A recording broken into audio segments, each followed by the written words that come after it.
කින් නැහෙන කුරුළුගේ හඳිනුත් සුමිහිරි සුලකිනුත් පෞරාණික අතීතයකුණුත් සුන්දර වෙච්ච උතුරු පියංගල රජමහා විහාරයේ අභියසයි අපි මේ ඉන්නේ.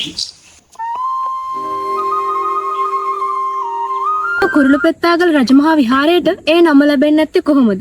කුරුළුපෙත්තාගල රජමහා විහාරයට එනකොට අපිට හම්බෙනවා පොකුණක්. ඒ පොකුණ යට රන් ගිරවෙක් නිදන් කරලා තියෙන නිසා කුරුළුපෙත්තාගල රජමහා විහාරය කියලා හඳුන්වනවා කියලා තමයි අපිට දැනගන්නට ලැබුණේ.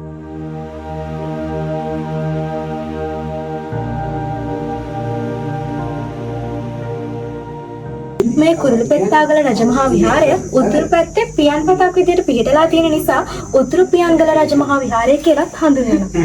විහාර දොරටුවෙන් ඇතුළු වෙලා විහාර භූමිය ඇතුළට එනකොට අපිට දකුණු පසේ විහාර භූමියේ තියෙන ස්තූපය දැක් ගන්න පුළුවන්. මේ ස්තූපය වාතිකාබේ රාජ්‍ය සමයේ ඉදි වුණා කියලා තමයි විද්වතුන් අපිට කියන්නේ. අඩි 60ක උසකට නිර්මාණය කරන්න බලාපොරොත්තු වෙලා තිබුණා. මේ ස්තූපය ඉදි කරන්න හැකි වෙලා තියෙන්නේ අඩි 45ක උසකට.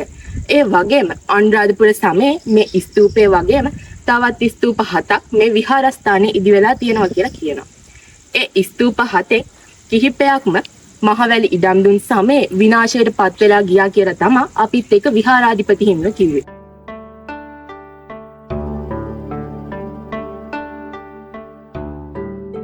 පළවෙනි භාතිය රජතුමා කරවා පූජා කරන ලද ධම්මදින මහරහතන් වහන්සේට පූජා කරන ලද පැරණි විහාරස්ථානයක් විදිහට තමයි මේ විහාරස්ථානයේ ඉතිහාසගත තොරතුරු වල සඳහන් වෙන්නේ. මේ විහාරස්ථානයේ 18 රියන් බුද්ධ ප්‍රතිමාවක් ඇතුළත් ගල්ලෙන් කීපයක් පවතිනවා. ඒ වගේම ගල්පඩි පෙළ චෛත්‍ය, ඉපැරණි චෛත්‍ය සහ වෙනත් පැරණි නටබුන් රාශියක් විහාරස්ථානයේ පුරාම විසිරී පවතින අක්කර 100ක පමණ භූමි භාගයක් පුරාවට විසිරී පවතින නටබුන් මේ විහාරස්ථානයේ ආශ්‍රිතව පවතිනවා. මේ විහාර මන්දිරයේ පිහිටලා තියෙන්නේ කටාරම් කෙටු ගලයක් තුල. දැන් මේ ඔයාලා ඉදිරියේ තියෙන්නේ මේ විහාර මන්දිරයේ තියෙන සතපෙළ බුද්ධ ප්‍රතිමා. මේ සතපෙළ බුද්ධ ප්‍රතිමාව ගත්තාම රියන් 18ක දිග්ගිය සමානිතයි.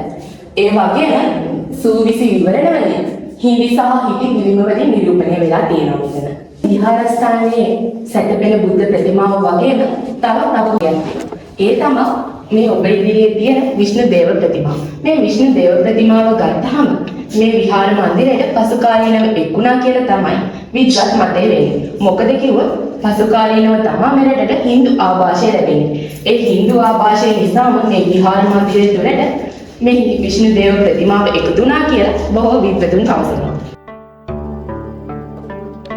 කෙලෙස් වලින් රෝගාතුරව ජීවත් වන මිනිසුන් අතරේ අපි කෙලෙස් පළවා හැරීමට වෙර දරන්නෙමු. යෝගාවචර භික්ෂුව ඒකාන්තයෙන්ම කෙලෙස් පළවා හැර සුවසේ වෙසෙයි. ඒ උන්වහන්සේලාගේ පරම දහමයි. කන වනාන්තරයෙන් ටිකක් ඉස්සරහට එනකොට අපිට හම්බෙන්නේ යෝගාවචර භික්ෂුන් වහන්සේලා වැඩ සිටි කුටි. කෙලෙසුන්ගෙන් රෝගාතුරව ජීවත් වන මිනිසුන් අතර ජීවිතයේ යථාබෝධය සොයන යෝගාවචර භික්ෂුන් වහන්සේලා මේ විහාර බිමේ වැඩ සිටිනවා.